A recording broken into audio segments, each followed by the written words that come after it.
స్థాయిని కూడా ఏ విధంగా దగ్గరకు చేసి మరి ప్రజలకి మద్యాన్ని దూరం చేస్తూ ప్రజల్ని కాపాడుకుంటూ మహిళల్ని కాపాడుకుంటూ ముందుకు వెళ్ళాడో ఈ రాష్ట్రంలో ఉన్న మహిళలందరూ ఈ రోజు మళ్ళీ ఒకసారి గుర్తు చేసుకుంటున్నారు.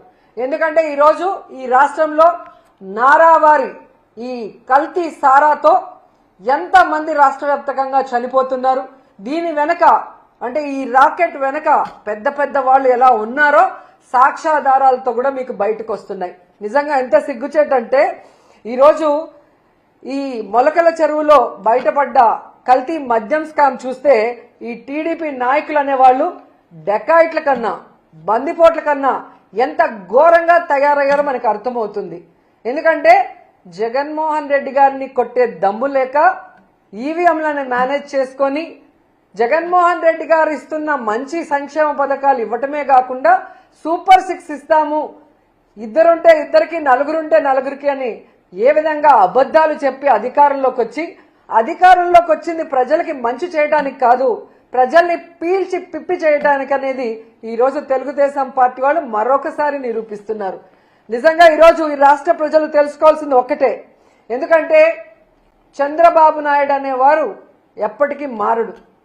ఆ రోజు ఎన్టీఆర్ తీసుకొచ్చిన మంచి మంచి సంక్షేమ పథకాల్ని మంచి మంచి చారిత్రాత్మకమైన నిర్ణయాలను ఎలా తొంగలో దొక్కాడో మీ అందరూ గమనించారు. ఆ తర్వాత రాజశేఖర్ రెడ్డి గారు తీసుకొచ్చిన సంక్షేమ పథకాలు చారిత్రాత్మకమైన అనేక నిర్ణయాల్ని ఎలా తుంగలో దొక్కాడో మీరు చూశారు. ఈ రోజు మళ్ళీ ఒక్క అవకాశం ఇవ్వమని ఏడ్చి అధికారంలోకి వచ్చిన తర్వాత ఏ విధంగా జగన్మోహన్ రెడ్డి గారు తీసుకొచ్చిన సంక్షేమాన్ని అభివృద్ధిని ఎలా తుంగలో దొక్కుతూ ఈ రాష్ట్ర ప్రజలకి నరకాన్ని చూపిస్తున్నారో మనం గుర్తు చేసుకోవాలి. ఎందుకంటే ఈరోజు ఈ కూటమి ప్రభుత్వం ఎన్డీఏలో ఉన్నామంటారు. ఎన్డీఏ అంటే నేషనల్ డెమోక్రటిక్ అలయన్స్. మామూలుగా ఎన్డీఏ అంటే నేషనల్ డెమోక్రటిక్ అలయన్స్ అంటారు. కానీ ఆంధ్రప్రదేశ్లో మీరు చూస్తే ఎన్డీఏ అంటే నారా నకిలీ డిస్టిలరీస్ అడ్మినిస్ట్రేషన్, నారా వారి దౌర్భాగ్యపు అడ్మినిస్ట్రేషన్.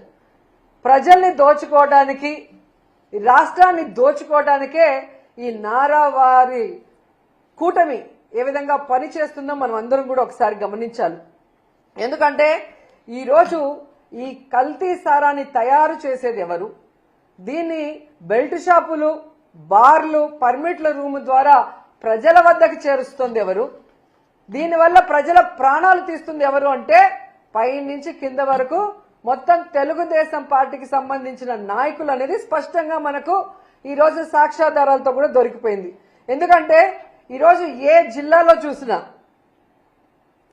మన మొలకల్ల చెరువు నుంచి చంద్రబాబు నాయుడు గారి ఇంటి వరకు మీరు చూస్తే ఫ్యాక్టరీలు ఏ విధంగా పుట్టుకొచ్చాయి. ప్రభుత్వ సపోర్ట్ లేకుండానే ఫ్యాక్టరీలు పుట్టుకొస్తాయా?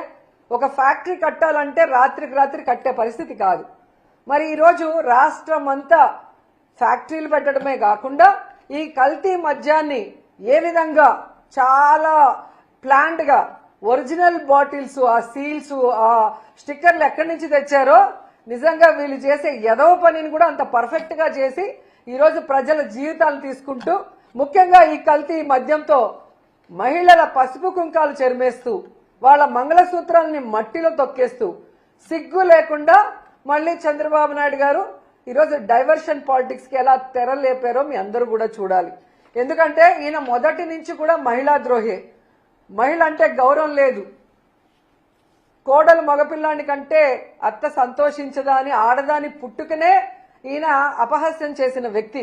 మరి ఆడవాళ్ళ మానవ ప్రాణాలకు ఏం వాల్యూ ఇస్తారో మనం అర్థం చేసుకోవచ్చు.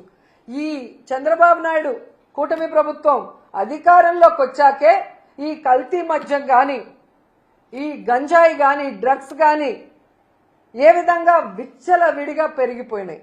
వీటి వల్ల మహిళల మాన ప్రాణాలకి ఏ విధంగా హాని కలుగుతుంది. ముఖ్యంగా మీరు చూస్తే ఈ 16 నెలల్లో ఎంతమంది చిన్న పిల్లల్ని ఎంతమంది ఆడవాళ్ళని రేప్ చేసి ముక్కలు ముక్కలు నరికేసి పూర్తి చేశారు. కొంతమంది శవాలు ఇప్పటి వరకు కూడా దొరకలేదు. ఒక భర్త భార్యని ఏ విధంగా నరికేశారో మనం చూసాం.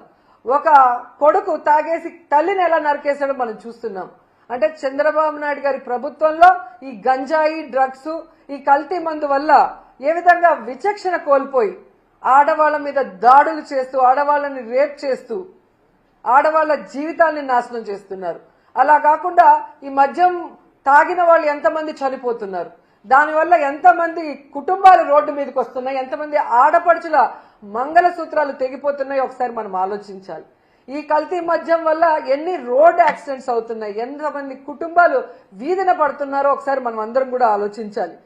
నిజంగా చాలా సిగ్గుచేటు. చంద్రబాబు నాయుడు అధికారంలోకి వచ్చాక ఏడాదిలో 21% గంజాయి, డ్రగ్స్, అక్రమ మద్యం కేసులు పెరిగాయని సాక్షాత్తు ప్రభుత్వ లెక్కలు చెప్తున్నాయి. ఇవి మనం చెప్పేది కాదు, ప్రభుత్వ లెక్కలు చెప్తున్నాయి. ఒకసారి మీరు వెరిఫై చేసుకోండి. తెలుగుదేశం వాళ్ళు కూడా వెరిఫై చేసుకోండి, జనసేన వాళ్ళు వెరిఫై చేసుకోండి. ఏ విధంగా 10% మహిళల మీద రేప్స్ పెరిగాయో ఒకసారి మీరు వెరిఫై చేసుకోండి. అలాగే మహిళల మీద నేరాలు, గృహహింసలు ఏ విధంగా పెరిగాయో ఒకసారి మీరు ప్రభుత్వ లెక్కలే ఒకసారి మీకు చూస్తే మీకు అర్థమవుతుంది. సో ఈరోజు చంద్రబాబు నాయుడు మేము ఒకటే కోరుతున్నాం, ఈ కల్తీ లిక్కర్ స్కామ్ మీకు మీ కొడుక్కి తెలియకుండా జరిగే పరిస్థితే లేదు. ఎందుకంటే ఈ రాష్ట్రంలో ముఖ్యమంత్రిగా మీరున్నారు, మీ కూటమి ప్రభుత్వం ఉంది, షాడో ముఖ్యమంత్రిగా మీ కొడుకు రెడ్ బుక్ రాజ్యాంగం చేస్తూ ఎలా ముందుకు వెళ్తున్నారు అందరూ గమనిస్తున్నారు. సో ఈ రాష్ట్రంలో ఇంత పెద్ద కల్తీ సారా రాకెట్ స్కామ్ జరుగుతుంటే మీకు తెలియకుండా జరిగింది అన్నట్టుగా ఈరోజు డైవర్షన్ పాలిటిక్స్ మీరు మొదలు పెట్టడం రాష్ట్ర ప్రజలు గమనిస్తున్నారు. ఎందుకంటే ఎప్పుడెప్పుడు మీరు దొరికిపోతారో అప్పుడప్పుడు డైవర్షన్ పాలిటిక్స్ చేసుకుంటూ ఎలా మీరు తప్పించుకోవాలని చూస్తున్నారో అందరూ కూడా గమనిస్తున్నారు. ఎందుకంటే ఈరోజు ఒక చిన్న విషయాన్ని చెప్తాను. ఈ లిక్కర్ స్కామ్ లో మీకు మీ కొడుకుకి సంబంధం ఉంది అనేదానికి చాలా సింపుల్ సాక్ష్యాలు నేను చూపిస్తాను. ఫస్ట్ జనార్దన్ రెడ్డి గారు,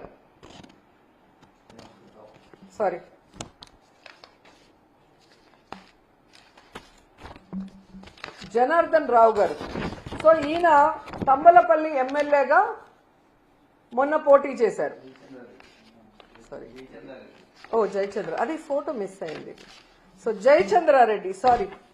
జయచంద్రారెడ్డి గారు తంబలపల్లి ఎమ్మెల్యేగా పోటీ చేశారు. సో ఈరోజు తెలివిగా మీరు ఈయన వైఎస్ఆర్సీపీ కోవట్ అని చెప్పి సస్పెండ్ చేసి చేతులు దులుపుకోవాలని చూస్తున్నారు. ప్రజలు గమనిస్తున్నారండి.